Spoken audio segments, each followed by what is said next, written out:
છેલ્લા એસઆરમાં સંબંધીનું નામ લખવાનું કે કોનું હશે ને ક્યાં ગોતવા જવું? હા તેમ કે એ વાત સાચી છે ને. આમાં મારા મમ્મીનું પિયરનું નામ અને એના કયો તાલુકો લાગતો હોય છે એનો કયો આમાં ક્યાં નંબર ગોતવા જવો? અને જો આપણે આમાં લખવાનું રહી જાય તો આપણું નામ હાસું નીકળી જાય. આ બધા પ્રૂફ ક્યાંથી લાવવા એ બધું આપણે એના જઈને પૂછી જોઈએ સાહેબ ને. ઉતાવળ રાખજો ને પછી ગડદી છે વારો નહીં યાર. એટલે સારું છે સાહેબ તમને મળી ગયા. અમારું ઘર અહીં પડકે છે. હાલો 2 મિનિટ તમારું કામ છે. એવું છે એમ ને? હા કઈ વાંધો નહીં. સારું ચાલો. આવો આવો સાહેબ, એટલે બેહો. બોલો, શું પ્રશ્ન હતા બંને ભાઈઓને? સાહેબ આ ફોર્મ શેના માટેના છે જોવો તો? આ ફોર્મ અત્યારે ભારત સરકાર દ્વારા SIR ની પ્રક્રિયા ચાલુ છે કે તમારા હાલ 2025 ની મતદાર યાદીમાં નામ છે, પણ તમારા 2002 ની મતદાર યાદી સાથે તમારા નામો સરખાવવાની એ પ્રકારની આ SIR ની પ્રક્રિયા છે. સાહેબ હાલ તો 2025 હાલે છે બરોબર, તો આ 2002 હારે શું લેવા દેવાનું?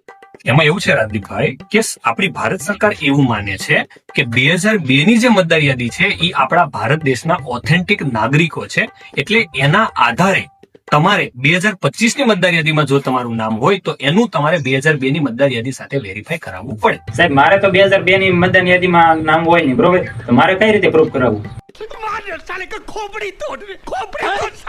એમાં એવું છે વિશાલભાઈ કે જો તમારું 2002 ની મતદાર યાદીમાં નામ ન હોય તો 2025 માં તમારા મમ્મી, તમારા પપ્પા અથવા તમારા દાદા દાદીનું નામ હોય 2002 ની મતદાર યાદીમાં, તો એના આધારે અમે તમને પ્રૂફ કરીને ટ્રેક કરી શકીએ. જો સાહેબ મારા મમ્મી પ્લસ ગામના કોઈ પણ હોવ એનું નામ 2002 ની મતદાર યાદીમાં ન હોય તો એને કઈ રીતે પ્રૂફ કરવા?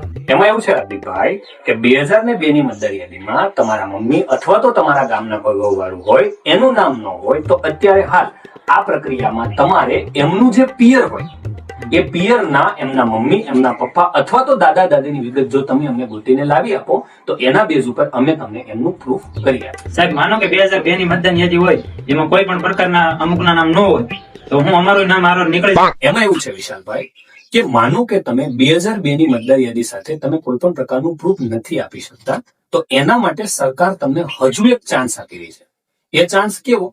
તો કે આવનારી 29 તારીખ એટલે કે શનિવાર અને એના પછી 30 તારીખ એટલે કે રવિવાર, આ બંને દિવસોએ આપણા ચૂંટણી પંચ દ્વારા જિલ્લાના અમુક તાલુકા પ્લેસ પર અને અમુક જિલ્લાના ખાસ પ્લેસો ઉપર જે છે સવારના 10 થી સાંજના 5 સુધી આપણા ખાસ જિલ્લાના સ્થળો ઉપર ચૂંટણી પંચ દ્વારા એક એવું આયોજન કરવામાં આવ્યું છે કે તમે તમારું આ EF ફોર્મ લઈને જશો, પ્લસ આ EF ફોર્મની પાછળ જેટલા પણ ડોક્યુમેન્ટો, જેટલા પણ દસ્તાવેજો લખ્યા છે એ બધા જ દસ્તાવેજો અને આ EF ફોર્મ સાથે તમે હાજર રહેશો તો ત્યાં જે છે ખાસ પ્રકારનું ચેકિંગ અને વેરિફિકેશન દ્વારા જે છે એ તમારા ફોર્મોનું વેરિફિકેશન થશે અને એના બાદ જો એમને યોગ્ય લાગ્યું તો એ તમારું નામ પ્રૂફ કરીને જે તે આપણી હાલની મતદાર યાદી છે એમાં તમારું નામ વેલિડ કરીને એ હાલની મતદાર યાદીમાં તમારું નામ જોડાઈ જશે.